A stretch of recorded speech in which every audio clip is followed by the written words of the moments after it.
Hello' everyone, welcome to study inside. সকলোকে study ইনচাইডলৈ স্বাগতম জনাইছোঁ। মোৰ নাম নীলকমল আৰু আজিৰ আমি এইটো ক্লাছত ডিছকাছ কৰিম আমাৰ বিজ্ঞানৰ টপ 30 মষ্ট ইম্পৰ্টেণ্ট কুৱেশ্যন। ঠিক আছে, অলৰেডি আমি ইয়াৰ পাৰ্ট 1টো ডিছকাছ কৰিছোঁ। যদি আপোনালোকে চোৱা নাই সেইটো ভিডিঅ' আমাৰ ডেছক্ৰিপশ্যনত লিংক পাব, তাত গৈ চাব পাৰিব। নহ'লে আমাৰ প্লে'লিষ্টখন ভিজিট কৰিব, তাত গৈ আমাৰ পাৰ্ট 1টো চাব পাৰিব। ঠিক আছে, চ' এইটো আমাৰ পাৰ্ট 2 হয়। ইয়াত আমি আগন্তুক আহিবলগীয়া যিটো DME এক্সাম আছে, সেই এক্সামটো ৰিলেটেড কিছুমান ছায়েন্সৰ বহুত ইম্পৰ্টেণ্ট কুৱেশ্যন কিছুমান লৈ আহিছোঁ। ঠিক আছে, কাৰণ DME এক্সামত ছায়েন্সৰ ওপৰত বহুত কুৱেশ্যন অহা দেখা যায় আৰু ইয়াৰ বহুত টপিক থাকিব। এনেকুৱা নহয় যে এই 30টা বা এই 60টা কুৱেশ্যন কৰিলে ছাফিচিয়েণ্ট হ'ব। চ' কি হ'ব, এভৰি পাৰ্ট, বায়'লজি হওক বা কেমেষ্ট্ৰি হওক বা ফিজিক্সে হওক, ইয়াৰ যিবিলাক কুৱেশ্যন, বেচিক কুৱেশ্যন আহে এক্সামত নৰ্মেলি, সেই কুৱেশ্যনবিলাক ডিছকাছ কৰিম আজি। লগতে ইয়াৰ ৰিলেটেড যিবিলাক টপিক হয়, সেই টপিকবিলাকৰো কুৱেশ্যনবিলাক কেনেকুৱা হ'ব পাৰে এক্সামত, তাৰ ওপৰত এটা ডিটেইলছত মই এই ভিডিঅ'টো জনাম। ঠিক আছে, চ' ভিডিঅ'টো বহুত ইম্পৰ্টেণ্ট হ'ব। চ' শেষলৈকে চাব, ভিডিঅ'টো কমপ্লিট কৰি চাব, আৰু কিবা কুৱেশ্যন থাকিলে তলত সুধিব পাৰে আপোনালোকে, আমাৰ কমেণ্ট ছেকশ্যনত সুধিব। ঠিক আছে,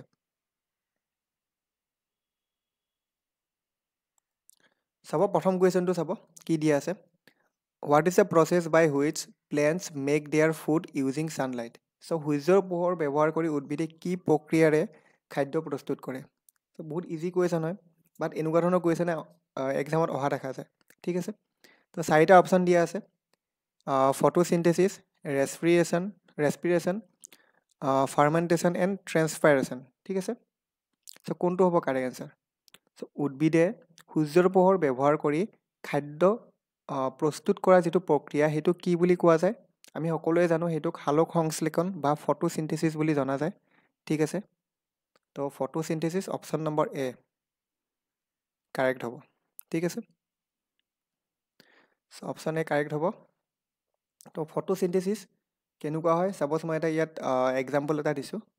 ছানলাইট, ইয়াত এডাল গছ হয়, এই গছডালত সূৰ্যৰ পোহৰ যেতিয়া পৰিছে, কি কৰে? ফটোচিনথেচিছ প্ৰক্ৰিয়াটো কেনেকুৱাকৈ হয় সেইটো ইম্পৰ্টেণ্ট, আমি জানিব লাগিব। ঠিক আছে, তলত চাব, photosynthesis is a chemical process that uses sunlight. চ' গছডালত চাব, যেতিয়া সূৰ্যৰ পোহৰ পৰিব, কি হ'ব তেতিয়া?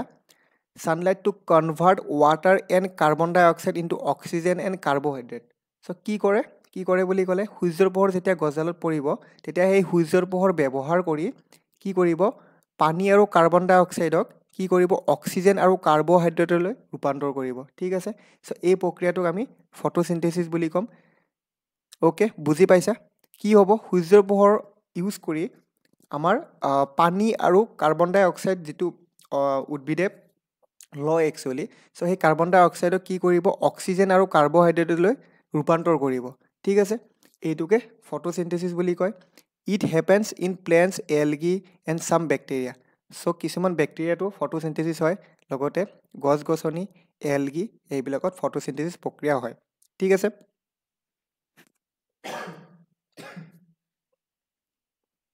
আশা কৰিছোঁ সকলোৱে বুজি পাইছে। বহুত একো নাই, জাষ্ট এনেকুৱা ধৰণৰ কুৱেশ্যন এক্সামত আহে, চ' এইবিলাকৰ ওপৰত ডিটেইলছত জনাটো দৰকাৰ। নেক্সট কুৱেশ্যন চাব, which of the following is green house gas. So' green house gas কোনটো হয় সেইটো সুধিছে। 4টা অপশ্যন দিয়া আছে: অক্সিজেন, কাৰ্বন ডাই অক্সাইড, নাইট্ৰজেন আৰু হাইড্ৰজেন। চ' কোনটো হ'ব গ্ৰীণ হাউচ গেছ? আমি সকলোৱে জানো ইয়াত যিটো কাৰেক্ট এনচাৰ হ'ব, এইটো কাৰ্বন ডাই অক্সাইড, CO2। চ' এইটো গ্ৰীণ হাউচ গেছ বুলি কোৱা যায়। ঠিক আছে, অপশ্যন বি আমাৰ কাৰেক্ট হ'ব। চ' গ্ৰীণ হাউচ গেছ কেইটা আছে, আমাৰ কি আছে সেইটো জানিব লাগিব। চাব, the main gases responsible for the greenhouse effect include carbon dioxide. Obviously মই ক'লোৱে কাৰ্বন ডাই অক্সাইড কিমান পাৰ্চেণ্ট থাকে? 56%। ইয়াত ডায়েগ্ৰামটোত চাব, 56% মিনছ কাৰ্বন ডাই অক্সাইডৰ পৰিমাণ সৰ্বাধিক হয়। ঠিক আছে, তাৰপিছত কি আছে আৰু বেলেগ মিথেন আছে। চ' মিথেন দেখিছে, methane. Then CFC, chlorofluorocarbon, CFC আমি সকলোৱে জানো, CFC আছে। নাইট্ৰাছ অক্সাইড আছে, নাইট্ৰাছ অক্সাইড, এইটো নাইট্ৰাছ অক্সাইড চাব পাৰে আপোনালোকে। নাইট্ৰাছ অক্সাইড আছে। অজন লেয়াৰ 7%। চ' এই গোটেইখিনি আমাৰ গ্ৰীণ হাউচ গেছৰ কাৰণে ৰেছপনচিবল হয়, গ্ৰীণ হাউচ ইফেক্টৰ কাৰণে ৰেছপনচিবল হয়। ঠিক আছে, আমাৰ যিটো বৰ্ধিত যিটো আমাৰ উষ্ণতা আমাৰ পৃথিৱীৰ যিটো তাপমান যিটো লাহে লাহে বাঢ়ি গৈছে সেইটোৰ কাৰণে কি গেছ ৰেছপনচিবল হয় carbon dioxide methane nitrous oxide and water vapour obviously water ভেপাৰো ৰেছপনচিবল হয় বাৰু বাট মেইনলি আমি যদি চাওঁ কাৰ্বন ডাই অক্সাইড সৰ্বাধিক পৰিমাণে ৰেছপনচিবল হয় তাৰপিছত আছে methane CFC ozone and nitrous oxide ঠিক আছে বহুত বেছি ইম্পৰ্টেণ্ট কুৱেশ্যন হয় ইয়াৰ ওপৰত কুৱেশ্যন অহা দেখা যায় ভালদৰে মনোযোগ দি চাব ইয়াৰ কি গেছ ৰেছপনচিবল সুধিব পাৰে বা কাৰ্বন ডাই অক্সাইডটো অভিয়াছলি হায়েষ্ট সৰ্বাধিক হয়ে তাৰোপৰি বাকী গেছকেইটাৰ ওপৰতো কুৱেশ্যন সুধিব পাৰে মিথেন নাইট্ৰাছ অক্সাইড ঠিক আছে মনত ৰাখিব CFC এইবিলাক বুজি পাইছে সকলোৱে আশা কৰিছোঁ সকলোৱে বুজি পাইছে নেক্সট কুৱেশ্যনটোলৈ মুভ কৰিছোঁ what is the pH value of pure water pHৰ ওপৰত কুৱেশ্যন বহুত অহা দেখা যায় ঠিক আছে চ' pHৰ আমি বহুতকেইটা pH মনত ৰাখিব লাগিব অকল ৱাটাৰ বুলি নহয় লাইক সাগৰৰ পানীৰ pH কিমান আমাৰ চকুৰ পানীৰ pH কিমান আমাৰ হিউমেন ব্লাডৰ pH কিমান হয় চ' গোটেইখিনি আমি মনত ৰাখিব লাগিব অকল এইকেইটা নহয় বহুত আছে বৰষুণৰ পানীৰ pH তেনেকৈ আমাৰ চেলাইভাৰ যিটো pH হয় সেইটোৰ ওপৰতো কুৱেশ্যন সোধে চ' এই লিষ্টখন মই দি দিম বাৰু নেক্সট ক্লাছত দি দিম চ' আপোনালোকে ভালদৰে এইটো চাব তো 4টা অপশ্যন দিয়া আছে এইটো কুৱেশ্যন চাব what is the pH value of pure water বিশুদ্ধ পানীৰ pHৰ মান কিমান 7 7.4 6 আৰু 2.2 কোনটো হ'ব কাৰেক্ট চ' কাৰেক্ট আনচাৰটো হ'ব আমাৰ 7 ঠিক আছে চ' বিশুদ্ধ পানী সদায় নিউট্ৰেল থাকে চ' pHৰ ওপৰত নলেজ আছে আপোনালোকৰ চাগে এচিড কেতিয়া হয় pHৰ ভেলু কিমান হ'লে এচিডিক হয় বা pHৰ ভেলু কিমান হ'লে বেছিক হয় চ' চাব pHৰ ভেলু যেতিয়া 7 হ'ব সেইটো আমি ৰ'ব pHৰ ভেলু যেতিয়া 7 হ'ব তেতিয়া আমি নিউট্ৰেল বুলি ক'ম 7তকৈ যেতিয়া তলত থাকিব সেইটো আমি এচিডিক বুলি ক'ম আৰু 7তকৈ বেছি হ'লে বেছিক ঠিক আছে চ' 7তকৈ তলত যি যাৰে pHৰ ভেলু থাকিব সেইটোক আমি এচিডিক বুলি ক'ম আৰু 7তকৈ বেছি হ'লে আমি বেছিক বুলি ক'ম বেছিক মানে ক্ষাৰকীয় এচিডিক মানেতো জানে আৰু ঠিক আছে চ' ইয়াত এটা ডায়েগ্ৰাম এটা দিছোঁ ডায়েগ্ৰামটো চাব ইয়াত ফেৰি এচিডিক ইয়াত চাব য়েছ লিটমাছ পেপাৰৰ ওপৰতো কুৱেশ্যন আহে ঠিক আছে blue litmus paper red litmus paper কিহে ৰঙা লিটমাছ পেপাৰ নীলা কৰিব বা কিহে নীলা লিটমাছ পেপাৰ ৰঙা কৰিব তাৰ ওপৰত কুৱেশ্যন অহা দেখা যায় ঠিক আছে চ' ভালদৰে চাব তাৰ ওপৰত মই ডিটেইলছত pHৰ ওপৰত এটা ক্লাছ লৈ আহিম বাৰু ঠিক আছে এটা ক্লাছত গোটেইখিনি মই ডিটেইলছত এতিয়া দিয়াটো সম্ভৱ নহয় তথাপিও চাই থ'ব pHৰ ভেলু 7 কি হ'ব নিউট্ৰেল গ্ৰীণ থাকিব তেতিয়া তাৰপিছত 7তকৈ অলপমান কম ডেট মিনছ স্লাইটলি এচিডিক সেইটো কি হ'ব লাইম গ্ৰীণ তাৰপিছত য়েলো দেন এনেকৈ আমাৰ ৰেডলৈ যাব ৰেড মিনছ কি হ'ব পিয়'ৰ ভেৰি এচিডিক ডেট মিনছ বহুত বেছি এচিড যদি থাকে বা বহুত বেছি এচিডিক লাইক আমাৰ যিটো পেটৰ যিটো গেষ্ট্ৰিক জুইচ হয় ঠিক আছে দেন আমাৰ নেমু টেঙাৰ যিটো pHৰ ভেলু হয় ত' এইবিলাক আমাৰ নৰ্মেলি ভেৰি এচিডিক হয় ঠিক আছে তেনেকৈ যদি চাওঁ বেছিকৰ ক্ষেত্ৰত স্লাইটলি এলকালাইন ডেট মিনছ কি হ'ব 7তকৈ অলপ বেছি হ'লে ডাৰ্ক গ্ৰীণ তাৰপিছত তেনেকৈ আমাৰ ভেৰি এলকালাইন কি হ'ব পাৰ্পল ঠিক আছে ভায়লেট ডাৰ্ক ব্লু এনেকৈ আহি থাকিব ঠিক আছে চ' এইখিনি মই ডিটেইলছত পঢ়িম বাৰু মই এইটো কুৱেশ্যন বেচিকেলি বিশুদ্ধ পানীৰ pH কিমান হ'ব 7 মনত ৰাখিব আৰু গোটেই মই লিষ্টখন দি আছোঁ বাৰু তেতিয়ালৈ বলক কুৱেশ্যন নম্বৰ 4লৈ যাওঁ what is the symbol of sodium ছ'ডিয়ামৰ চিম্বলটো সুধিছে কি হ'ব 4টা অপশ্যন দিয়া আছে Mg Na S আৰু Se চ' কাৰেক্ট এনচাৰ হ'ব Na means B option number B sodium next question what is the symbol of neon নিয়নৰ চিম্বল লাগে ত' 4টা অপশ্যন দিয়া আছে জিংক Au Ne Cu মানে কি হয় কপাৰ হয় জিংক মানে Zn মানেতো জিংকে হয় Au মানে কি হয় ক'ব আপোনালোকে দেন Ni অভিয়াছলি নিয়ন ঠিক আছে চ' কাৰেক্ট এনচাৰ হ'ব Ne চ' আপোনালোকে জনাব ইয়াততো আছিলে আগৰটোতো আছিলে কিবা কিবি Mg মানে কিহৰ হয় S মানে কি Se মানে কি চ' আপোনালোকে কমেণ্টত জনাব এইকেইটা ঠিক আছে চ' ইয়াৰ নিয়নৰ কাৰণে হয় correct answer Ne what is the symbol of zinc জিংকৰ চিম্বল সুধিছে 4টা অপশ্যন দিয়া আছে Ga Sb Zn আৰু Ge ঠিক আছে জিংক Zn ইজি হয় বাট বাকীকেইটা জনাটো দৰকাৰ চ' Sb কিয় হয় Ga কিয় হয় Ge কিয় হয় দেন আগৰটোত মই সুধিছিলোঁ ন এ ইউ স্পেচিফিকেলি কিহৰ হয় চিম্বল আপোনালোকে ক'ব, এইটো বহুত বেছি ইম্পৰ্টেণ্ট হয়। এনি নিয়ন অভিয়াছলি চি ইউ জানে চাগে, ইজি হয়। চি ইউ আৰু জিংক বাৰু, চি ইউ মানে হ'ল কপাৰ, জিংক জানে। এ ইউটো আপোনালোকে ক'ব, ঠিক আছে। আৰু ইয়াৰ আগত আছিলে এম জি মানে মেগনেছিয়াম, ছ'ডিয়াম, এছ আৰু এ চি। য়েছ, এছ আৰু এ চি আপোনালোকে জনাব কি হয়। চ' গোটেইবিলাক জনাটো দৰকাৰ একচুৱেলি। এনেকুৱা নহয় যে এটা বা দুটা তেনেকৈ জানি থ'লে নহয়, মেক্সিমাম আপোনালোকে ট্ৰাই কৰিব চিম্বলবিলাক জানিবলৈ। ইয়াৰ ওপৰত কুৱেশ্যন আহে কিন্তু এক্সামত। চ' কুৱেশ্যন নম্বৰ 6 আমাৰ জিংকৰ সাংকেতিক চিহ্ন যিটো, সেইটো হ'ল ZN হৈ গ'ল।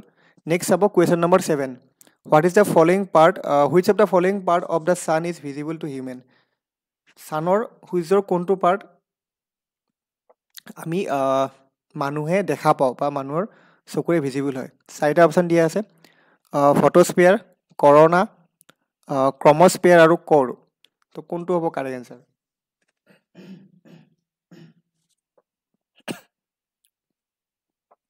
কাৰেক্ট এনচাৰটো হ'ব ফটোস্ফিয়াৰ, ঠিক আছে, অপশ্যন নম্বৰ এ। চ' ফটোস্ফিয়াৰ এই পাৰ্টটো আমি খালী চকুৰে আমি সূৰ্যৰ দেখা পাওঁ। চ' ইয়াত এটা ডিটেইলছত দিয়া হৈছে কোনটো পাৰ্ট। চাব, ক্ৰমস্ফিয়াৰ কোনটো হয়, এইখিনি হয় ক্ৰমস্ফিয়াৰ। তেনেকৈ ক'ৰ নিউক্লিয়াৰ ফিউজন য'ত হয় এই পাৰ্টটো। দেন ৰেডিয়েটিভ জ'ন এইখিনি হয়। দেন কনভেকশ্যন জ'ন এইখিনি হয়। আৰু ছানস্পটছ এণ্ড আমাৰ এইটো যিটো ফটোস্ফিয়াৰ এইখিনি হয়, ঠিক আছে। চ' ফটোস্ফিয়াৰ এই পাৰ্টটো আমি খালী চকুৰে দেখা পাওঁ। চাব, photosphere is the part of the sun is visible by human. So' এই পাৰ্টটো আমি মানুহে দেখা পাওঁ, ঠিক আছে। The boundary between the sun's interior and the solar atmosphere is called photosphere. So' ফটোস্ফিয়াৰৰ ওপৰত কুৱেশ্যন আহিলে আপোনালোকে জানি থোৱাটো দৰকাৰ, ফটোস্ফিয়াৰ কি হয়। কি কৈছে চাব, the boundary between the sun's interior and the solar atmosphere is called photosphere, ঠিক আছে, মনত ৰাখিব। দেন ডায়েগ্ৰাম দি মই বুজাই দিলোঁ বাৰু, এক্সামত আহিব পাৰে এইটো কুৱেশ্যন যে সূৰ্যৰ কোনটো পাৰ্ট আমি ভিজিবল হয়। চ' এইটো ফটোস্ফিয়াৰ, বাকী পাৰ্টখিনি আমি ভালদৰে দেখা নাপাওঁ, ঠিক আছে। Next question, what is the hottest planet in our solar system. So' solar ছিষ্টেমৰ যিটো সকলোতকৈ উষ্ণ গ্ৰহ সেইটো আমি সেইটো কি হয় আমাক সুধিছে। 4টা অপশ্যন দিয়া আছে, মাৰ্চ, ভেনাছ, জুপিটাৰ আৰু মাৰ্কিউৰী। জানে চাগে, বহুত ইজি কুৱেশ্যন হয়। কোনটো হ'ব, মাৰ্চ হ'বনে, ভেনাছ হ'বনে, জুপিটাৰ হ'বনে, মাৰ্কিউৰী হ'ব। ত' সৌৰজগতত টোটেল কেইটা গ্ৰহ আছে আমাৰ? 8টা গ্ৰহ আছে, হয়নে নহয়? প্লুটো আজিকালি গ্ৰহৰ ভিতৰত নধৰে। চ' সেই 8টা গ্ৰহৰ আমাৰ গোটেইকেইটা গ্ৰহৰ ওপৰতে কুৱেশ্যন আহে, ঠিক আছে। গ্ৰহবিলাকৰ ওপৰতো আহে, তাৰ উপৰি সেই গ্ৰহবিলাকৰ যিবিলাক ছেটেলাইট থাকে সেই তাৰ ওপৰতো কুৱেশ্যন আহে, ঠিক আছে। চ' তাৰ ওপৰতো আমি জানিব লাগিব যে কোনটো গ্ৰহৰ সৰ্বাধিক ছেটেলাইট আছে, জানেনে আপোনালোকে? বাৰু ঠিক আছে, মই কৈ আছোঁ পিছত, এইটো কুৱেশ্যন আগতে চাওঁ। চ' চাব, গ্ৰহকেইটা চাব, Mercury, Venus, Earth, Mars, Jupiter, Saturn, Uranus, Neptune. চ' প্লুটো নহয় আজিকালি। চ' প্লুটোক কি বুলি কোৱা যায়? ডৰ্ফ প্লেনেট বুলি কোৱা যায়। চ' কি ডৰ্ফ প্লেনেট আছে তাৰ ওপৰতো জানিব লাগিব, অকল প্লুটো নহয় আৰু বহুত কেইটা আছে। চ' তাৰ ওপৰতো কুৱেশ্যন আহিব পাৰে, ঠিক আছে। চ' আমাক সুধিছে কি what is the hottest planet in our solar system. So' আমাৰ ছ'লাৰ ছিষ্টেমৰ কোনটো উষ্ণ গ্ৰহ হয়, সেইটো কি হ'ব? অভিয়াছলি আমাৰ ভেনাছ, শুক্ৰ গ্ৰহ, অপশ্যন বি আমাৰ সকলোতকৈ হটেষ্ট গ্ৰহ হয়, ঠিক আছে। চ' ভেনাছ আমাৰ সকলোতকৈ হটেষ্ট গ্ৰহ, মনত ৰাখিব। সূৰ্যৰ একেবাৰে ওচৰত থকা গ্ৰহটোৰ ওপৰত যদি কুৱেশ্যন আহে কি হ'ব? মাৰ্কিউৰী, অভিয়াছলি বুধ গ্ৰহ, ঠিক আছে। দেন আমাৰ আৰ্থ 3 নম্বৰত আছে, বা আমাৰ সৌৰজগতৰ সৰ্বাধিক ছেটেলাইট থকা যিটো গ্ৰহ বা সৰ্বাধিক উপগ্ৰহ থকা যিটো গ্ৰহ সেইটোৰ ওপৰত সুধিব পাৰে। আগত কি আছিলে? জুপিটাৰ আছিলে, বাট আজিকালি কি হ'ব? ছেটাৰ্ণ হ'ব, কাৰণ ইয়াত আৰু বহুতকেইটা উপগ্ৰহ আজিকালি নতুনকৈ আৱিষ্কাৰ হৈছে, ঠিক আছে। চ' সুধিব পাৰে সকলোতকৈ বেছি উপগ্ৰহ থকা যিটো গ্ৰহ সেইটোৰ ওপৰত কুৱেশ্যন আহিব পাৰে, ঠিক আছে। চ' সৌৰজগতৰ ওপৰত বহুত কুৱেশ্যন আহে।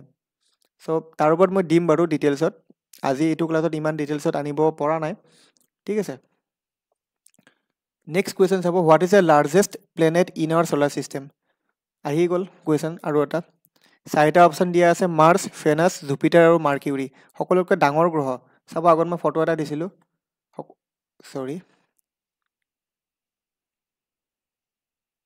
সকলোতকৈ ডাঙৰ গ্ৰহ অবভিয়াছলি বৃহস্পতি গ্ৰহ জানো, ঠিক আছে, জুপিটাৰ। তাৰ পিছত কোনটো হয়? জুপিটাৰৰ পিছতে যিটো ডাঙৰ গ্ৰহ সেইটো হ'ব ছেটাৰ্ণ, আমাৰ শনি গ্ৰহ, ঠিক আছে। দেন আমাৰ সুধিব পাৰে, আমাৰ ডাঙৰৰ পৰা সৰুলৈ এৰেঞ্জ কৰিব দিব পাৰে, সেইটো বহুত বেছি ইম্পৰ্টেণ্ট, সেইখিনিও জানি থ'ব লাগিব। ইউৰেনাছ, নেপচুন, দেন মাৰ্কিউৰি, আৰ্থ কিমান নম্বৰত আছে সেইটোৰ ওপৰতো আমাৰ আহিব পাৰে কুৱেশ্যন, ঠিক আছে। এইখিনি চাই থ'ব ভালকৈ। আৰু ইয়াৰ যিটো এৰেঞ্জ, কোনটো ডাঙৰ বা সকলোতকৈ ডাঙৰৰ পৰা সকলোতকৈ সৰুলৈ যদি এৰেঞ্জ কৰিব দিয়ে, বা সকলোতকৈ সৰু গ্ৰহটো সুধিব পাৰে, সকলোতকৈ সৰু গ্ৰহ কি হ'ব? মাৰ্কিউৰি, ঠিক আছে। সকলোতকৈ ডাঙৰ গ্ৰহ হ'ব জুপিটাৰ, তাৰপিছত হ'ব ছেটাৰ্ণ, তাৰপিছত কি হ'ব? ইউৰেনাছ হ'ব নে নেপচুন হ'ব?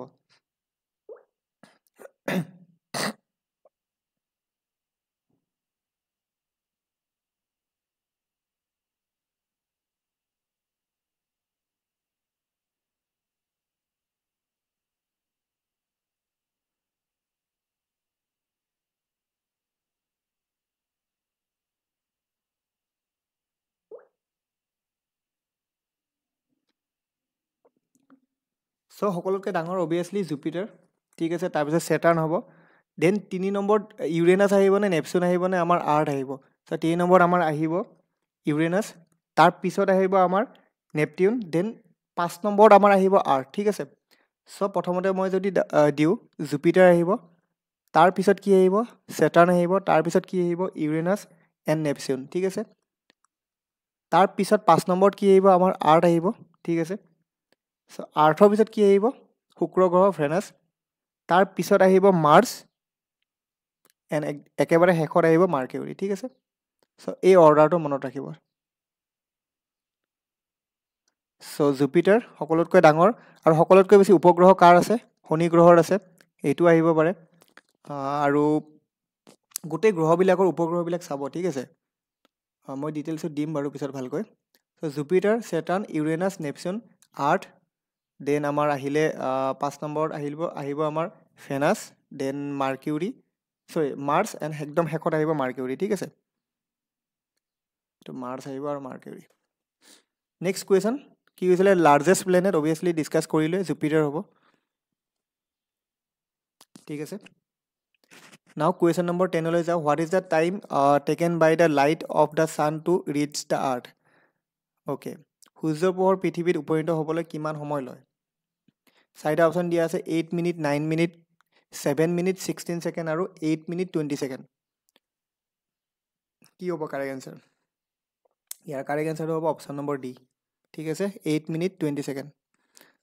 সূৰ্যৰ পোহৰ পৃথিৱীত উপনীত হ'বলৈ 8 মিনিট 20 ছেকেণ্ড সময় লয়, ঠিক আছে, মনত ৰাখিব এইটো। নেক্সট কুৱেশ্যন কি আছে? In which direction stars appears to move in the sky? আকাশত তৰাবোৰে কোন দিশলৈ গতি কৰা যেন লাগে, সেইটো সুধিছে। 4টা অপশ্যন দিয়া আছে, west to east, east to west, north to south আৰু চাউথ টু ৱেষ্ট। কোনটো হ'ব কাৰেক্ট এনচাৰ? কাৰেক্ট এনচাৰটো হ'ব ইষ্ট টু ৱেষ্ট, পূবৰ পৰা পশ্চিমলৈ গতি কৰা যেন লাগে, ঠিক আছে। Option number B. Next question, which planet is closest to the sun? Already discuss কৰিলোঁ মই এইটো, ছানৰ একেবাৰে ওচৰত থকা গ্ৰহ। ইয়াত মই আকৌ এবাৰ দিছোঁ, Mercury, Venus, Earth, Mars, Jupiter, Saturn, Uranus, Neptune and Pluto. একেবাৰে শেষত কি আছে? নেপচুন আছে। গ্ৰহ বুলি ক'লে প্লুটক মই এতিয়া কনচিডাৰ নকৰোঁ বাৰু। তাৰপিছত আহিব ইউৰেনাছ, ঠিক আছে, দেন ছেটাৰ্ণ আহিব, জুপিটাৰ আহিব, মাৰ্চ আহিব, আৰ্থ আহিব, ভেনাছ আহিব, মাৰ্কিউৰি আহিব। একেবাৰে ক্ল'জ কোনটো হ'ব? আমাৰ মাৰ্কিউৰি, বুধ গ্ৰহ, ঠিক আছে, অপশ্যন নম্বৰ চি। বুজি পাইছে? নেক্সট কুৱেশ্যন যাব, what is the brightest planet of the solar system? সৌৰজগতৰ আটাইতকৈ উজ্জ্বল গ্ৰহ কোনটো? নেপচুন, দেন আমাৰ আহিলে ভেনাছ, মাৰ্কিউৰি এণ্ড আৰ্থ। 4টা অপশ্যন দিয়া আছে, কাৰেক্ট এনচাৰটো হ'ব আমাৰ ভেনাছ, শুক্ৰ গ্ৰহ। শুক্ৰ গ্ৰহটো কি হয়? আমাৰ সৌৰজগতৰ আটাইতকৈ উজ্জ্বল গ্ৰহ হয় ঠিক আছে আটাইতকৈ উজ্জ্বল গ্ৰহ আমাৰ কি Venus option B next question what is the main component of bone and teeth হাড় আৰু দাঁতৰ যিটো মূল উপাদান সেইটো কি সুধিছে ঠিক আছে কি হ'ব চাৰিটা অপশ্যন দিয়া আছে calcium phosphate calcium carbonate calcium sulphate আৰু কেলছিয়াম নাইট্ৰেট কাৰেক্ট এনচাৰ হ'ব কেলছিয়াম ফছফেট ঠিক আছে হাড় আৰু দাঁতৰ যিটো মূল উপাদান সেইটো হ'ব কেলছিয়াম ফছফেট চ' চাব ইয়াত মই দাঁতৰ এটা এক্সাম্পল দিছোঁ ফটো এখন দিছোঁ দাঁতৰ মেইন পাৰ্টকেইটা আমাৰ আহিব পাৰে এনামেল কোনখিনি পাৰ্টক কয় ওপৰৰ যিটো পাৰ্ট সেইটো এনামেল বুলি কয় দেন পাল্প কোনখিনিক কয় এই পাৰ্টটোক কয় দেন ৰুট কেনেল এইখিনি হ'ব ৰুট কেনেল গাম জানে এইখিনি বাৰু দেন আহিব আমাৰ ব্লাড ভেচেলছ অভিয়াছলি এইখিনি ব্লাড ভেচেলছ হয় নাৰ্ভ ইয়াতে একেলগে আছে আমাৰ ঠিক আছে চ' দাঁতৰ এইখিনি এটা ষ্ট্ৰাকচাৰ এটা দিছোঁ মই ইয়াত চাই ল'ব ভালকৈ এলভিঅলাৰ বন কোনটো হয় এইখিনিত থাকে ঠিক আছে আৰু এপেক্স এই পাৰ্টটোৰ হয় চ' এইটো ইমান ডিটেইলছত জানিব নালাগে বাট এনামেল কোনখিনি হয় বা ৰুট কেনেল লগতে আমাৰ পাল্প ডেণ্টিন এইখিনি আমাৰ ইম্পৰ্টেণ্ট হয় গাম দেন এইখিনি আমাৰ ওপৰে ওপৰে চাই থ'ব আপোনালোকে আৰু মনত ৰাখিব কুৱেশ্যনটো কেলছিয়াম ফছফেট কি হ'ব আমাৰ হাড় আৰু দাঁতৰ যিটো আমাৰ মেইন কম্পনেণ্ট হয় ঠিক আছে মূল উপাদান চ' অপশ্যন নম্বৰ এ কাৰেক্ট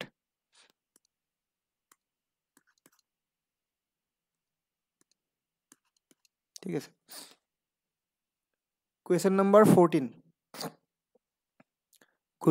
গোলকীয় উষ্ণতা বৃদ্ধিৰ বাবে প্ৰধানকৈ দায়ী গেছটো কি the gas predominantly responsible for the global warming চাৰিটা অপশ্যন দি আছে carbon monoxide nitrous oxide nitrogen phosphate আৰু carbon dioxide so' carbon dioxide obviously greenhouse গেছৰ ক্ষেত্ৰতো কাৰ্বন ডাই অক্সাইডে আছিলে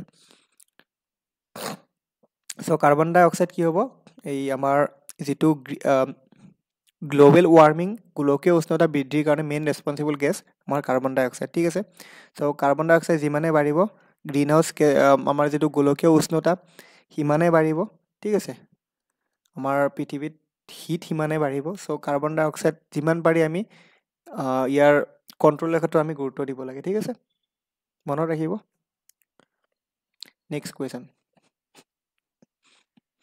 magnitude of A earthquake is measured on ভূমিকম্পৰ পৰিমাণ জুখিব পৰা যন্ত্ৰটো কি সেইটো সুধিছে চাৰিটা অপশ্যন দিয়া আছে Richter scale then Mercalli scale Beaufort scale and second scale okay চাৰিটা অপশ্যন কোনটো হ'ব ৰিক্টাৰ স্কেল জানোৱে আমি যেতিয়া আমাৰ ভূমিকম্প আহে আমাৰ নিউজবিলাকত দিয়ে ন যে কিমান ৰিক্টাৰ স্কেলত আমাৰ ভূমিকম্পটো আহিছে 5ত আহিছে নে 6ত আহিছে নে 6.5ত আহিছে নে 8ত আহিছে ঠিক আছে চ' ৰিক্টাৰ স্কেলৰ ওপৰত ইয়াত মই এটা ডায়েগ্ৰাম এটা দি থৈছোঁ চাব মেগনিটিউড চ' ৰিক্টাৰ স্কেলৰ কি হয় ডেমেজ কিমান ৰিক্টাৰ স্কেলত কেনেকুৱা ধৰণৰ ডেমেজ হ'ব পাৰে এটা এপ্ৰক্সিমেট হিচাপ এটা ইয়াত দিয়া হৈছে লাইক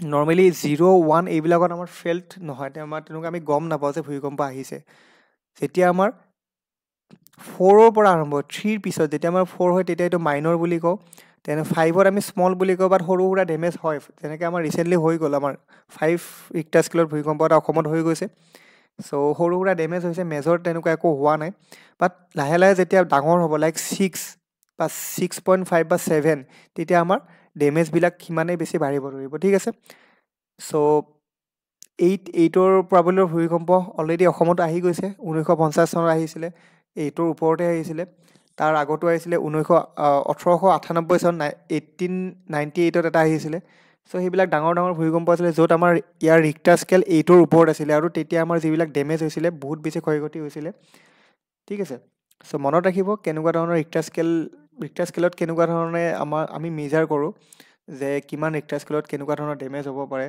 বা আমাৰ ভূমিকম্পৰ প্ৰাবল্য জুখিবলৈ আমি কোনটো যন্ত্ৰ ইউজ কৰোঁ চ' এইবিলাক ইম্পৰ্টেণ্ট কুৱেশ্যন হয় ঠিক আছে বুজি পাইছে next question number 16 the function of haemoglobin in body হিমগ্ল'বিনৰ ফাংচনটো সুধিছে চাৰিটা অপশ্যন দিয়া আছে transport of oxygen destruction of bacteria okay prevention of anemia and utilization of iron so কি কৰে হিমগ্ল'বিনে কি কৰে অক্সিজেন ট্ৰেন্সপৰ্ট কৰে নে বেক্টেৰিয়া ধ্বংস কৰে নে এনিমিয়াক আমাক এনিমিয়াৰ পৰা প্ৰিভেণ্ট কৰে নে আইৰণৰ ইউটিলাইজ কৰে কোনটো হ'ব কাৰেক্ট এনচাৰটো হ'ব আমাৰ ট্ৰেন্সপৰ্ট অফ অক্সিজেন অবভিয়াছলি হিমগ্ল'বিনে কি কৰে আমাৰ বডিৰ গোটেই পাৰ্টলৈ আমাৰ অক্সিজেন ট্ৰান্সপৰ্ট কৰে ঠিক আছে হিমগ্ল'বিনৰ এইটো বহুত বেছি ইম্পৰ্টেণ্ট কাম হয় মনত ৰাখিব হিমগ্ল'বিনে কি কৰে অক্সিজেন ট্ৰান্সপৰ্ট কৰে আমাৰ বডিৰ সকলোবিলাক পাৰ্টলৈ আৰু হিমগ্ল'বিন একচুৱেলি কি হয়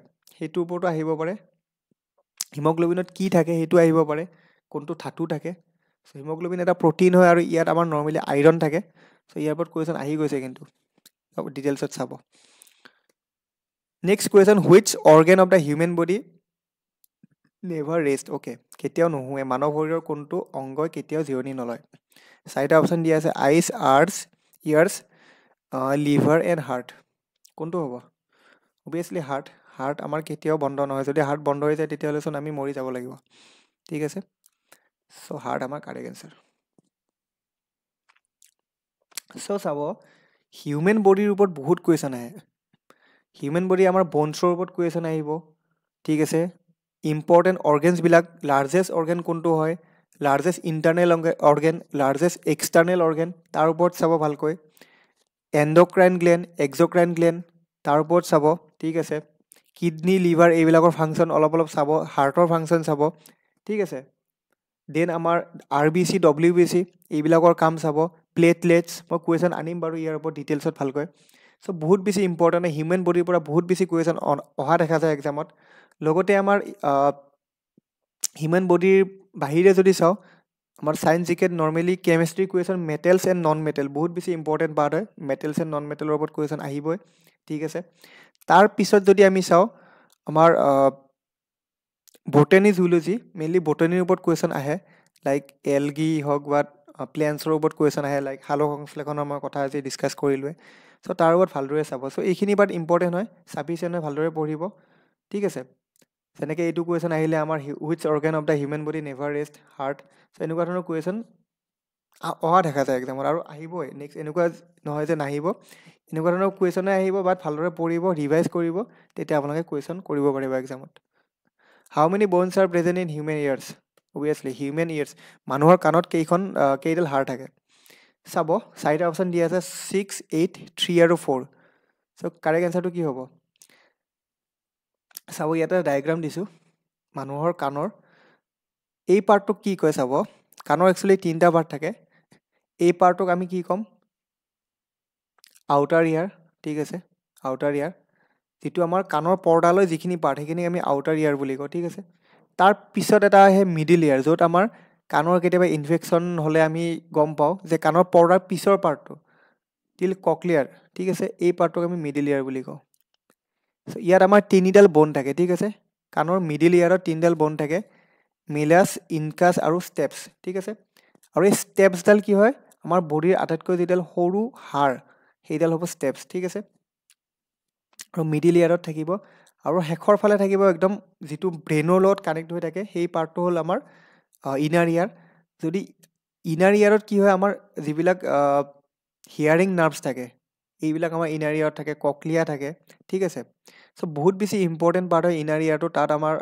নাৰ্ভ হিয়াৰিং নাৰ্ভবিলাক থাকে আৰু সেই নাৰ্ভত যদি কেতিয়াবা ডেমেজ হয় সেই ডেমেজ কেতিয়াও ৰিভাৰ্ছ নহয় কেতিয়াও আপুনি ঠিক কৰিব নোৱাৰে ঠিক আছে চ' সেইকাৰণে হাই ফ্ৰিকুৱেঞ্চিৰ চাউণ্ড শুনিব যে মানুহে মানা কৰে 80 dB বা 100 dBৰ ওপৰৰ চাউণ্ড বেছি সময় যদি শুনি থাকে কি হয় আপোনালোকৰ এই ইনাৰ ইয়াৰৰ যিবিলাক নাৰ্ভ থাকে সেই নাৰ্ভবিলাক পাৰ্মানেণ্টলি ডেমেজ হৈ যায় ঠিক আছে চ' এই নাৰ্ভবিলাক একচুৱেলি বহুত সৰু সৰু চুলি নিচিনা নাৰ্ভ হয় চ' এই নাৰ্ভবিলাক যদি এবাৰ ডেমেজ হয় আৰু কেতিয়াও আপোনালোকে ঠিক কৰিব নোৱাৰে চ' হাই ভলিউমত মিউজিক শুনাৰ সময়ত এই কথাটো ধ্যান দিব কাণখনক প্ৰটেক্ট কৰি ৰাখিব নহ'লে কেতিয়াও আপোনালোকৰ হিয়াৰিং আকৌ ঠিক নহ'ব ঠিক আছে বহুত বেছি ইম্পৰ্টেণ্ট বাট দেন আমাৰ আহিলে মিডিল ইয়াৰ য'ত আমাৰ ইনফেকশ্যন হয় কাণৰ ইনফেকশ্যন হয় কেতিয়াবা বিষাই কাণ বা কেতিয়াবা কাণৰ পৰা পানী ওলায় এই চিষ্টেমবিলাক এই বেমাৰবিলাক ক'ত হয় আমাৰ মিডিল ইয়াৰ নৰ্মেলি হয় পানী জমা হয় ঠিক আছে চ' এই মিডিল ইয়াৰৰ পাৰ্টটো আমাৰ ডাইৰেক্ট নাকৰ লগত কানেক্ট থাকে ইমান ডিটেইলছত নালাগে বাৰু জানিব বাছ আমাক সুধিছে কিমানডাল হাড় থাকে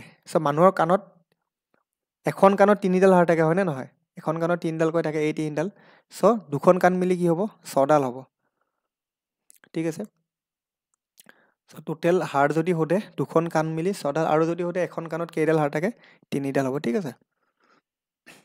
চ' কি কৈছে চাব, it's human ear contains 3 tiny bones called malleus, incus আৰু ষ্টেপছ, ঠিক আছে, which are located in the middle ear and are collectively known as ossicles, ঠিক আছে। চ' এইটো সুধিব পাৰে, এই তিনিটা একেলগে কি বুলি জনা যায়। চ' অচিকলছ বুলি জনা যায়। আৰু 3ডাল বন, এই 3ডালৰ নাম মনত ৰাখিব, মেলিয়াছ, ইনকাছ আৰু ষ্টেপছ। আৰু ষ্টেপছডাল হ'ল সকলোতকৈ সৰু হাড় আমাৰ হিউমেন বডিৰ। Next question, the longest bone in the human body.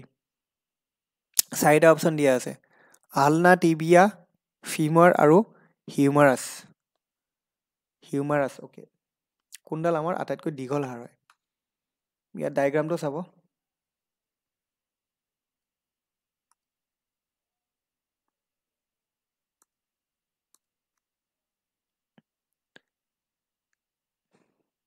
এই বনডাল দেখিছে, কোনডাল বন? এইডাল বন, এই বনডাল আমাৰ হিউমেন বডিৰ আটাইতকৈ ষ্ট্ৰং বন হয়, লগতে আটাইতকৈ ডাঙৰ বন হয়, ঠিক আছে, ফিমাৰ। চ' আটাইতকৈ দীঘল বন যদি সোধে ফিমাৰ হ'ব, আৰু আটাইতকৈ ষ্ট্ৰং বন কোনডাল বুলি যদি সোধে তেতিয়াও এইডালেই হ'ব, ঠিক আছে, ফিমাৰ। মনত ৰাখিব, বহুত বেছি ইম্পৰ্টেণ্ট কুৱেশ্যন আহি থাকে এক্সামত, ঠিক আছে। বাকী বনবিলাকো চাব, লেগছত আমাৰ টিবিয়া কোনডালক কয় সুধিব পাৰে, টিবিয়া বন ক'ত অৱস্থিত সেইটো সুধিব পাৰে, ফিবুলা ক'ত অৱস্থিত সুধিব পাৰে, আমাৰ এই বনডালক কয় ফিবুলা। দেন পেটেলা, অ'কে, এই পাৰ্টটোক কয়। চ' তেনেকৈ মনত ৰাখিব, ঠিক আছে। বাকীখিনিতো জানে বাৰু, এংকেল জইন কি হয়, ফুট কি হয়, পেলভিছ, হিপ বন, এইবিলাক মনত ৰাখিব, হিপ জইন, ঠিক আছে। চ' ডায়েগ্ৰামটো ভালকৈ চাব। নেক্সট কুৱেশ্যন চাব, question number 20, which of the following is SI unit of force. ফ'ৰ্চৰ SI ইউনিট হৈছে 4টা অপশ্যন দিয়া আছে, নিউটন, জুল, ৱাট আৰু মিটাৰ। কোনটো হ'ব SI ইউনিট? ফ'ৰ্চৰ SI ইউনিট সদায় মনত ৰাখিব নিউটন হয়, অপশ্যন নম্বৰ এ, নিউটন আমাৰ ফ'ৰ্চৰ SI ইউনিট হয়, ঠিক আছে। তাত এটা মই ডায়েগ্ৰাম এটা দি দিছোঁ, ফ'ৰ্চ কাক কয় সেইটো ইম্পৰ্টেণ্ট। আমি যেতিয়া কোনো এটা অবজেক্টক আমি প্ৰেছাৰ কৰোঁ, প্ৰেছাৰ দিওঁ, লাইক দৰ্জাখন খুলিবলৈ ইয়াত প্ৰেছাৰ দিছে, হয়নে নহয়? দৰ্জাখন খুলিবলৈ অপজিট ছাইডে টানিছে। চ' এইটো এটা প্ৰচেছ হয়, লাইক এই অবজেক্টটো ফ্ৰণ্টৰ ফালে ঠেলিছে, হয়নে নহয়? ফ'ৰ্চ প্ৰয়োগ কৰিছে, বল প্ৰয়োগ কৰিছে। চ' এইটোকে আমি ফ'ৰ্চ বুলি কওঁ, আৰু ইয়াৰ যিটো SI ইউনিট সেইটো হ'ব নিউটন, ঠিক আছে। SI ইউনিটবিলাক বহুত ইম্পৰ্টেণ্ট, চাই থ'ব, SI ইউনিটৰ ওপৰত কুৱেশ্যন আহে, কোনটো কিহৰ SI ইউনিট হয়, ঠিক আছে। The computer was invented by whom. Computer কোনে উদ্ভাৱন কৰিছিলে সুধিছে। 4টা অপশ্যন দিয়া আছে, Michael Faraday, James Maxwell, Bill Gates আৰু চাৰ্লছ বেবেজ। জানে চাগে বিল গেটছ কোন হয়? বিল গেটছ বেলেগকৈ ক'ব দৰকাৰ নাই, বিল গেটছ আমাৰ মাইক্ৰ'ছফ্টৰ কি আছিলে? ফাউণ্ডাৰ আছিলে। চাৰ্লছ বেবেজ ফাউণ্ডাৰ আছিলে, নট ফাউণ্ডাৰ, ফাউণ্ডাৰ বুলি ক'ব লাগিব। চাৰ্লছ বেবেজ কোন হয়? আমাৰ কম্পিউটাৰ যোনে ইনভেণ্ট কৰিছিলে তেওঁ আছিলে চাৰ্লছ বেবেজ। চ' তেওঁৰ ফটো এটা দি দিছোঁ বাৰু। চ' মনত ৰাখিব, কম্পিউটাৰ কোনে ইনভেণ্ট কৰিছিলে? Charles Babbage. ইনভেনশ্যনৰ ওপৰত কুৱেশ্যন আহে দেই। Who is the inventor of the world wide web? WWW, আমি যিকোনো ৱেবছাইট চাৰ্চ কৰিলে কি কৰোঁ? www.com লিখোঁ নাই? .com বা .in লিখোঁ, হয়নে নহয়? চ' কোনে ইনভেণ্ট কৰিছিলে সেইটো সুধিছে। 4টা অপশ্যন দিয়া আছে, মাইক চেমুৱেল, জেমছ মেক্সৱেল, সত্য নাডেলা আৰু টিম বাৰ্নাৰ্ছ-লী। কোন হ'ব? সত্য নাডেলা কোন হয়? সত্য নাডেলা আপোনালোকে গম পায়, বৰ্তমান মাইক্ৰ'ছফ্টৰ CEO হয়। তেওঁ ভাৰতীয় অৰিজিন হয়, ইণ্ডিয়ান অৰিজিন, ঠিক আছে। আৰু টিম বাৰ্নাৰ্ছ-লী তেওঁ হয় আমাৰ ৱৰ্ল্ড ৱাইড ৱেব, WWW যিটো আমি লিখোঁ ৱৰ্ল্ড ৱাইড ৱেব, সেইটোৰ ইনভেণ্টৰ হয়, ঠিক আছে। মনত ৰাখিব, টিম বাৰ্নাৰ্ছ-লী, এই মানুহজনে WWW ইনভেণ্ট কৰিছিলে। Next question, who invented the television? Television কোনে আৱিষ্কাৰ কৰিছিলে? লাইনাছ কাৰ্ল পাউলিং, ৰজাৰ ডি কৰ্ণবাৰ্গ, দেন কি আছে মেডাম কিউৰী, অ'কে, জন লগি বিয়াৰ্ড, অ'কে। কোনে টেলিভিছন আৱিষ্কাৰ কৰিছিলে? জন লগি বিয়াৰ্ড, সকলোৱে জানে, অপশ্যন ডি আমি সৰুতে পঢ়ি আহিছোঁ হয়নে নহয় টেলিভিছন আৱিষ্কাৰ কৰা ব্যক্তিজন হ'ল জন লগিবিয়াৰ্ড মনত ৰাখিব বহুত বেছি ইম্পৰ্টেণ্ট আহি থাকে এক্সামত next question the telephone was invented by whom telephone কোনে আৱিষ্কাৰ কৰিছিল চাৰিটা অপশ্যন দিয়া আছে থমাছ ব্ৰ then Alexander Graham Bell then আহিছে আমাৰ বেঞ্জামিন ফ্ৰেংকলিন আৰু আলেচান্দ্ৰ ভল্টা অ'কে আলেচান্দ্ৰ ভল্টাই কি আৱিষ্কাৰ কৰিছিলে বেটেৰী আৱিষ্কাৰ কৰিছিলে মনত ৰাখিব আলেকজেণ্ডাৰ গ্ৰাহাম বেল অভিয়াছলি গ্ৰাহাম বেলে কি কৰিছিলে আমাৰ টেলিফোন আৱিষ্কাৰ কৰিছিলে অপশ্যন নম্বৰ বি ঠিক আছে বেঞ্জামিন ফ্ৰেংকলিন কিয় ফেমাছ থমাছ ব্ৰ কিয় ফেমাছ এই গোটেইবিলাক চাইণ্টিষ্টৰ ওপৰত পঢ়িব লাগিব অকল এই দুজন বা এজনৰ ওপৰত পঢ়ি দিলে নহ'ব চ' গোটেইবিলাকৰ ওপৰত ডিটেইলছত আৰু ক্লাছ লৈ আহিম বাৰু চ' টেলিফোন ইনভেণ্ট কৰা মানুহজন হ'ল আলেকজেণ্ডাৰ গ্ৰাহাম বেল ঠিক আছে মনত ৰাখিব next question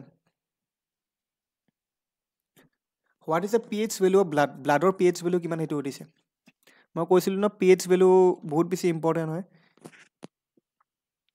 human blood human চেলাইভা চকুৰ পানী সাগৰৰ পানী বৰষুণৰ পানী লেমন জুইচ এইবিলাকৰ গাখীৰৰ পি এইচ কিমান এই গোটেইবিলাক চাই থ'ব চ' তেজৰ যিটো পি এইচ হ'ব সেইটো হ'ব অপশ্যন নম্বৰ বি 7.4 মনত ৰাখিব তেজৰ পি এইচ 7.4 হয়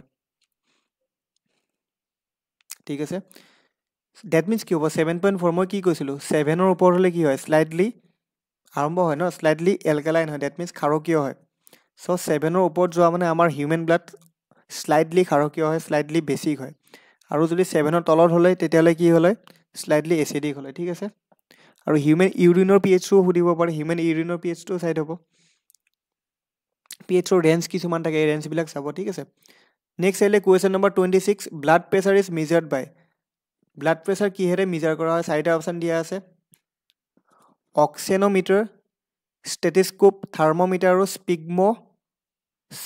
স্মিগমোমেনোমিটাৰ অ'কে অপশ্যন নম্বৰ ডি ৰক্তচাপ জুখিব পৰা যিটো যন্ত্ৰ হ'ল সেইটো হ'ব স্মিগমোমেনোমিটাৰ অপশ্যন নম্বৰ ডি কাৰেক্ট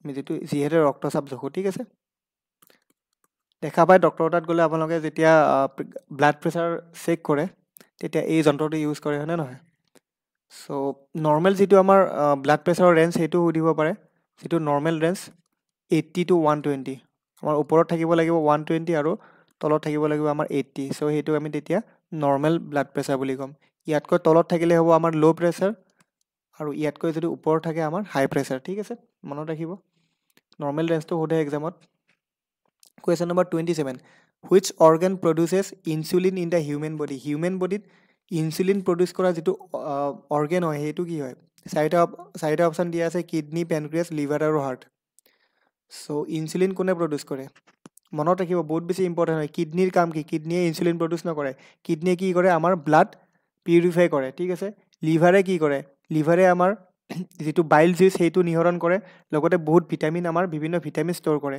ঠিক আছে দেন হাৰ্টে কি কৰে হাৰ্টে আমাৰ তেজ বা ব্লাড পাম্প কৰাত সহায় কৰে দেন আহিলে পেনক্ৰিয়াছৰ কাম কি পেনক্ৰিয়াছৰ কাম হ'ল ইনচুলিন যিটো হৰমন সেইটো প্ৰডিউচ কৰে লগতে আমাৰ বিভিন্ন টাইপৰ এনজাইম আমাৰ পেনক্ৰিয়াছে ৰিলিজ কৰে ঠিক আছে চ' কাৰেক্ট এনচাৰটো হ'ব আমাৰ পেনক্ৰিয়াছ চ' গোটেইবিলাকৰে আমাৰ কিডনী লিভাৰ হাৰ্ট পেনক্ৰিয়াছ গোটেইবিলাকৰে ফাংচনবিলাক চাই থ'ব ঠিক আছে which organ produces insulin in human body সেইটো হ'ব পেনক্ৰিয়াছ ঠিক আছে নেক্সট কুৱেশ্যন নম্বৰ অ'কে ইয়াত এনাটমি এটা দি থৈছে বাৰু গাল ব্লাডাৰৰ কাষতে আমাৰ পেনক্ৰিয়াছ থাকে ঠিক আছে পেনক্ৰিয়াছৰ এই ডায়েগ্ৰামটো ইম্পৰ্টেণ্ট হয় চ' ইয়াত দুয়োডানাম মেইন পেনক্ৰিয়াটিক ডাক্ট কোনডাল হয় এইডাল হয় ঠিক আছে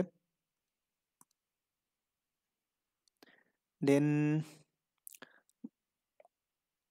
মাইনৰ ডিঅ'ডেনাল পেপুলা ইমান দৰকাৰ নাই বাৰু ডিটেইলছত জাষ্ট ৰেজুনাম য়েছ ডিঅ'ডেনাম দেন পেনক্ৰিয়াছৰ বডি এইখিনি চাই থ'ব ওপৰে ওপৰে ঠিক আছে মেইনলি ফাংচনবিলাক বেছি ইম্পৰ্টেণ্ট হয় নেক্সট কুৱেশ্যনটো চাব total number of bones in newborn baby নতুনকৈ জন্ম পোৱা শিশুৰ হাড়ৰ সংখ্যা কিমান বহুত বেছি ইম্পৰ্টেণ্ট নৰ্মেল মানুহৰ হাড় কিমানডাল থাকে 206ডাল কিন্তু নতুনকৈ জন্ম পোৱা নিউবৰ্ণ বেবী এটাৰ হাড় কিমান থাকিব 300ডাল ঠিক আছে অপশ্যন নম্বৰ এ চ' অপশ্যন নম্বৰ এ কাৰেক্ট হ'ব নতুনকৈ জন্ম পোৱা শিশুৰ হাড়ৰ সংখ্যা 300 next question number 29 which is the largest external organ of human body মানুহৰ শৰীৰৰ আটাইতকৈ ডাঙৰ বাহ্যিক অংশটো কি চাৰিটা অপশ্যন দিয়া আছে কেলভিকেল, হিউমাৰাছ, স্কিন আৰু ষ্টমাক।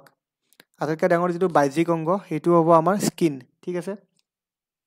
মনত ৰাখিব আমাৰ শৰীৰৰ আটাইতকৈ ডাঙৰ অংগটো যদি সোধে সেইটো হ'ব স্কিন, আৰু আটাইতকৈ ডাঙৰ যিটো গ্লেণ্ডৰ ওপৰতো সুধিব পাৰে ন, আটাইতকৈ ডাঙৰ যিটো গ্লেণ্ড সেইটো হ'ব আমাৰ লিভাৰ, ঠিক আছে, বা ইণ্টাৰনেল অৰ্গেন সেইটো হ'ব লিভাৰ, ঠিক আছে, মনত ৰাখিব। Next question, which is the smallest bone in human body? মানুহৰ শৰীৰৰ আটাইতকৈ সৰু হাড়ডাল কি? অলৰেডি মই কৈ উঠিছিলোঁ কাণৰ যেতিয়া ডিছকাছ কৰিছিলোঁ কাণৰ ওপৰত। কি হ'ব? স্পাইন, ষ্টেপ, স্পক আৰু ফিউমাৰ। ফিউমাৰ কি আছিলে? সকলোতকৈ ডাঙৰ হাড়ডাল আছিলে, হয়, আৰু সকলোতকৈ যিবিলাক সৰু হাড় হ'ব সেইটো হ'ব stapes, option number B. Stapes আমাৰ সকলোতকৈ সৰু হাড়, ঠিক আছে। চ' এইখিনিয়ে আছিলে আজিৰ ক্লাছটোত। বহুতকেইটা ইম্পৰ্টেণ্ট টপিক ডিছকাছ কৰিলোঁ, বহুতখিনি ইম্পৰ্টেণ্ট কুৱেশ্যন ডিছকাছ কৰিলোঁ। কাৰোবাৰ যদি কিবা সুধিব লগা থাকে তলত সুধিব পাৰে, ঠিক আছে। কমেণ্ট বক্স সদায় অ'পেন আছে আপোনালোকলৈ। বাকী আমি নেক্সট পাৰ্ট 3 লৈ আহিম, তাত আমি আৰু বহুতকেইটা ইম্পৰ্টেণ্ট কুৱেশ্যন ডিছকাছ কৰিম। আমাৰ হিউমেন বডিৰ ওপৰত কুৱেশ্যন বহুত আছে জানিব লগা। লগতে আমাৰ মেটেল নন মেটেলৰ ওপৰতো কুৱেশ্যন আনিবলগীয়া আছে, সেইবিলাক লৈ আহিম, ঠিক আছে। চ' ভিডিঅ'টো যদি সম্পূৰ্ণকৈ চালে জনাব কেনেকুৱা লাগিল ক্লাছটো কৰি, আৰু কাৰোবাৰ কিবা ডাউট থাকিলে সুধিব পাৰে, ঠিক আছে। যদি ক্লাছটো কৰি ভাল লাগিল প্লিজ লাইক কৰিব, চেনেলটো ছাবস্ক্ৰাইব কৰি ৰাখিব, ঠিক আছে। চ' আজিলৈ এইখিনিয়ে, আকৌ লগ পাম নেক্সট ক্লাছত, তেতিয়ালৈ থেংক ইউ।